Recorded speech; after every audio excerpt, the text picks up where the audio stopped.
Okay, so welcome back to my channel. Hopefully you guys watched my first video, my intro video.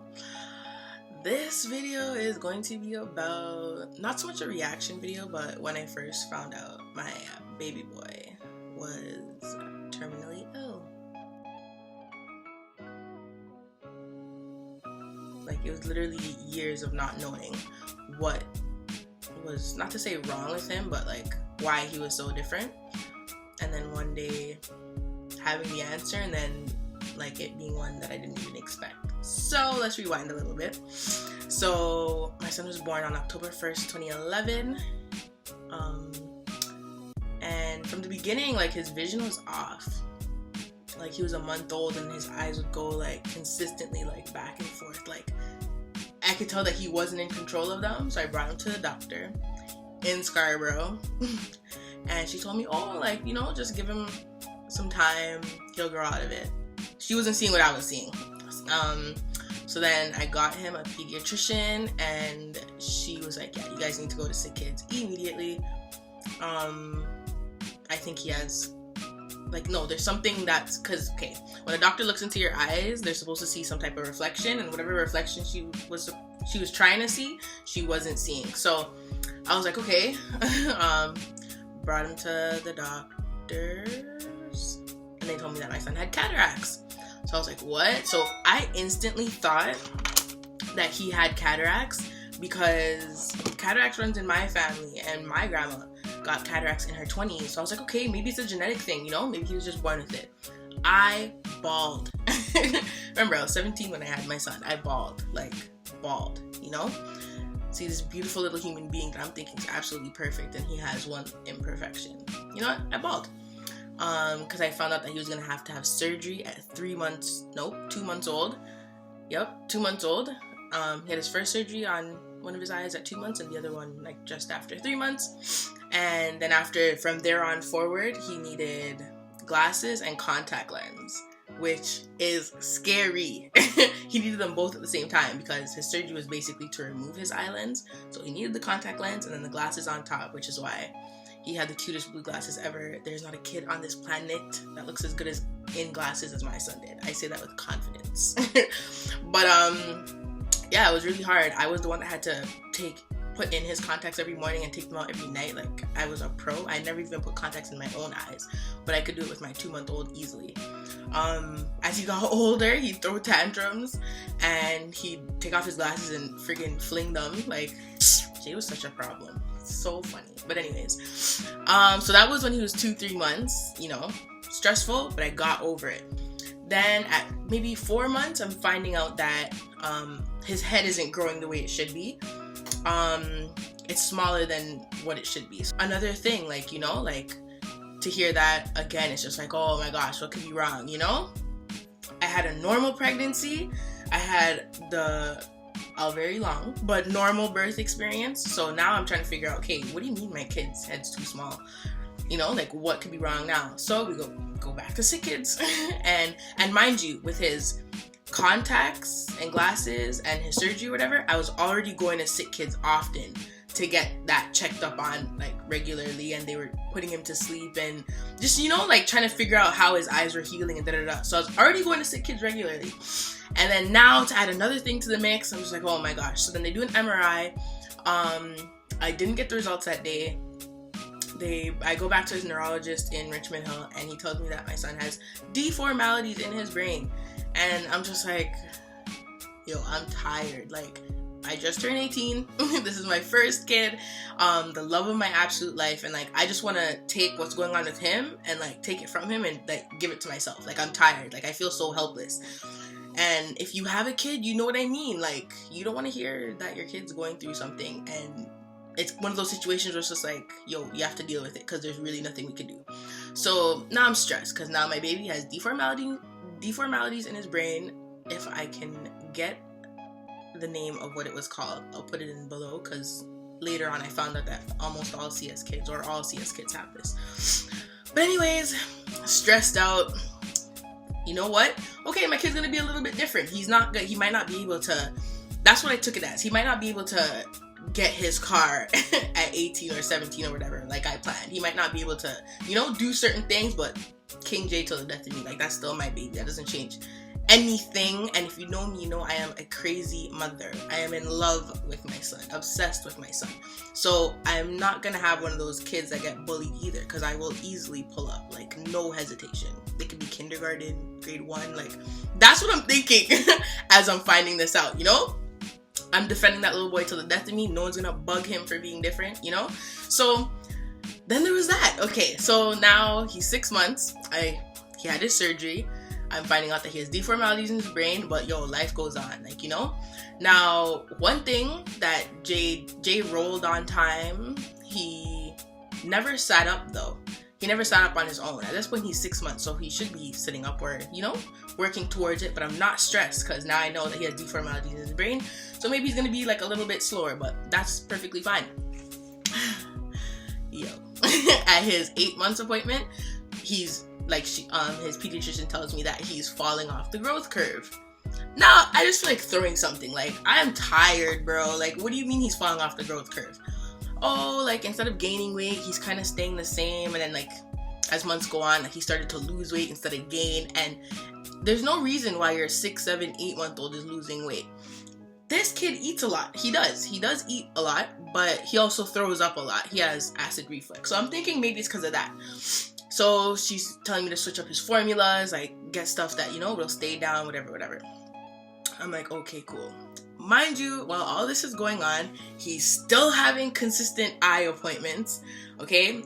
He's not having a lot of nephrology appointments simply because they saw the deformalities in his brain. Now they have to figure out why, and they're assuming that it also has something to do with his eye situation. So then now they're sending us to the infectious disease clinic at Sick Kids to try and figure out what could have possibly caused these two things. And they're trying to piece it together to figure out what my kid's diagnosis is. Okay, so Jay's still losing weight. Yo, this story's gonna be mad long. Like, I'm only at his first year still. This is crazy. So Jay's still losing mad weight, and then we come to the conclusion, like, yo, he's not eating enough. He's starting to lose interest in food, so now he's starting to eat way less. Like, I'm talking about a kid that he would have just turned 1, and he's probably eating 4 ounces at a time. 3, sometimes 2, and he's on top of that throwing it up. So he's getting tinier, and he used to be like this chunky, fat, like obese kid with cellulite, right? So now they're saying, okay, Deja, your son might need a feeding tube. I'm like, okay, like, you know what? Like, there's nothing I could do about it. I can't force the kid to eat. It's never one of those. So, and he has, like, for whatever reason, he's losing interest in food, so he needs a G-tube. All right, cool. What first they put in the one that goes through your nose or whatever, but instant out. Like, Jay played no games when it comes to that. He'd pull it out of his nose and laugh after. Like, he found it funny. So, and then after that in May, so now he's 1.5. October, November, December, January, February, March, April. Yeah, he's 1.5. And he got his G-tube. Now, let me tell you, like, his G-tube surgery, oh my gosh. Like, I literally remember that like it was yesterday.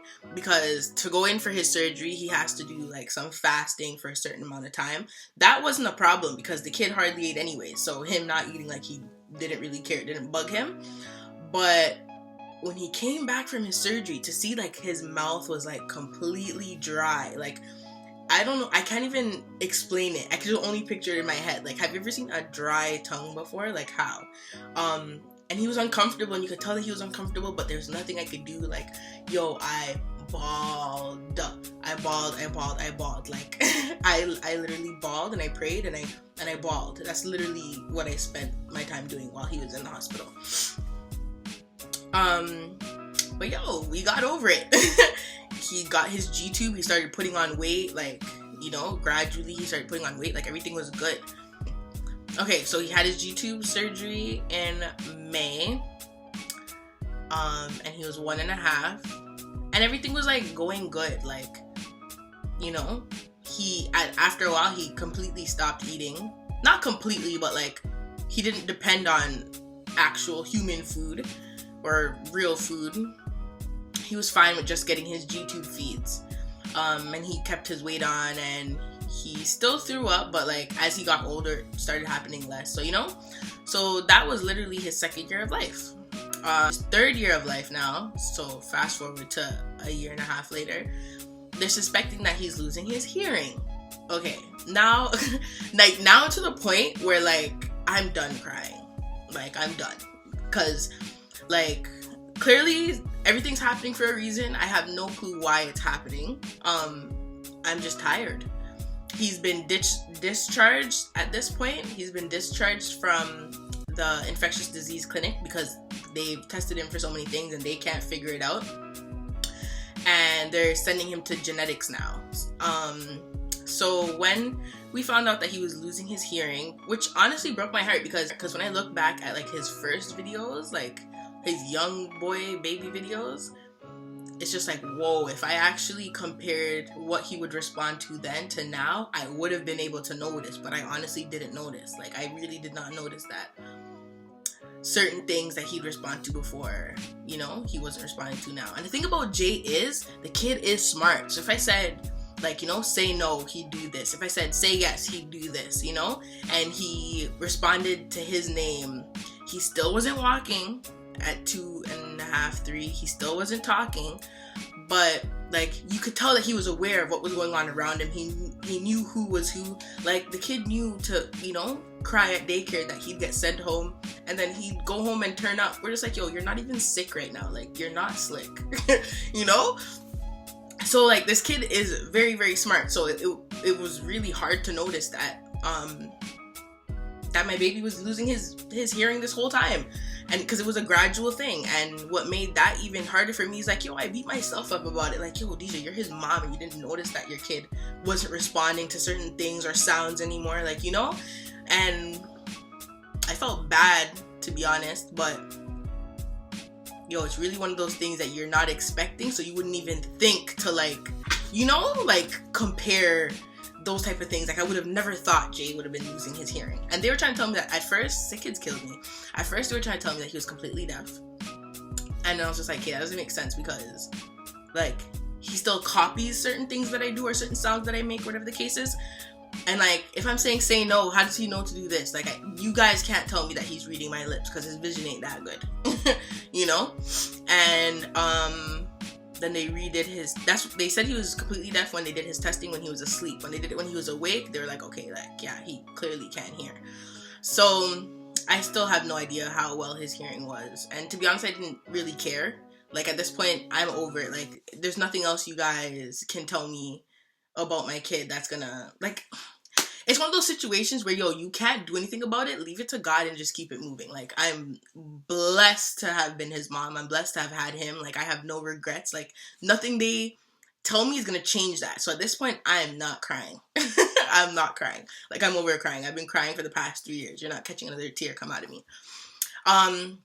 Especially in this case, there was a solution for it, which was cochlear implants. And this is why he had to do his next MRI, was to figure out if he had something that he needed in his ear or his whatever inside of his head that would make him qualify for cochlear implants. So they did his second MRI, and his second MRI was the MRI that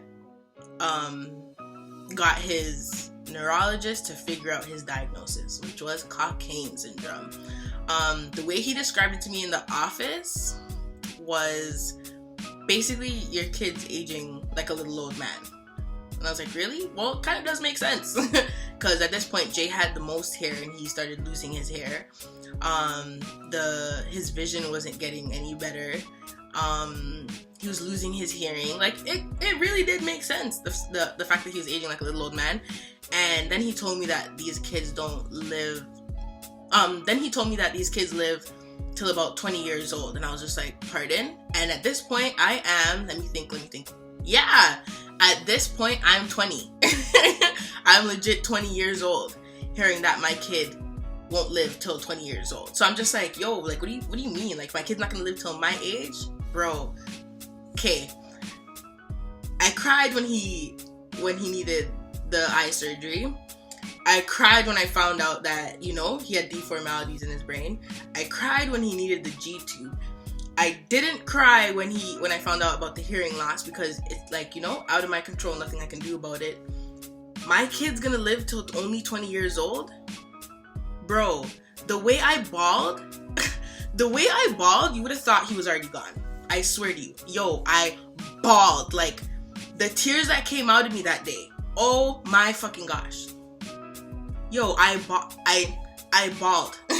And what made that situation even worse was and this is what the doctor told me not to do, because remember, they still have to do blood work or whatever, or genetics testing or whatever, to figure out if he actually has it. So this is just a speculation at this point, that I think your kid has Cockayne syndrome. He was confident as hell though.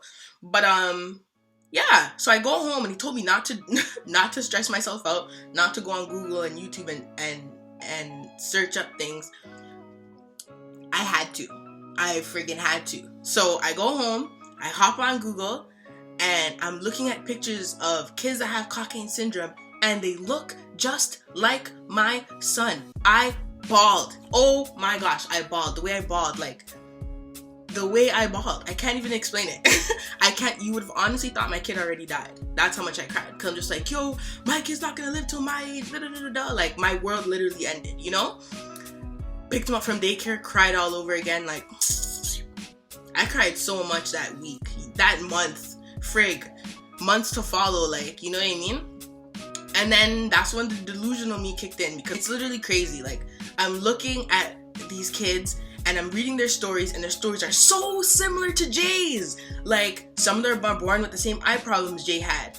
At around 6, 7, 8 months, they stopped eating. Like, they have G-tubes too. They have smaller heads too. And that's one of the things, the deformality in his brain caused him to have a smaller head. Their situations are literally the same. I find out it's genetic. So it's something me and his dad gave to him. And yeah, that was a whole different story. Like, I can't even begin to explain how much I cried, because I have a 3.5-year-old and you're telling me, my kid's gonna die? Like, what kind of shit is that? And that's literally how I found out my baby wasn't gonna live as long as I did. And to be honest, I always expected it, because the way things happened with Jay, it was literally one thing after the other. And I used to always say to one of my closest friends, just like, yo, there's no way in hell this kid was meant to live a long life. I feel like God is preparing me for something really, really bad. Because imagine if my kid just like died, you know what I mean? I don't know what I would have done. But the fact that things started happening one after the other, and then towards the end I was just like, yo, alright, like, whatever else happens, like, you know what I mean? Like, it doesn't change anything. But there's nothing in the world that could have prepared me for his death. Like, I would have never thought. And then even worse, like, I'm doing the research on what Cockayne syndrome is, and I'm hearing that, like, there's, not to say 3 different types, but pretty much 3 different types. And my son, his situation fits the description of type 2. And I'm reading up on type 2, trying to get like as much information as I can. And I'm hearing that type 2 is the like real severe one, where they only have a life expectancy of like 4.5 to 7. And I'm just like, bro, like, I was crying when I thought it was 20. Like, now you're gonna tell me 4.5 to 7? Bawled. I bawled.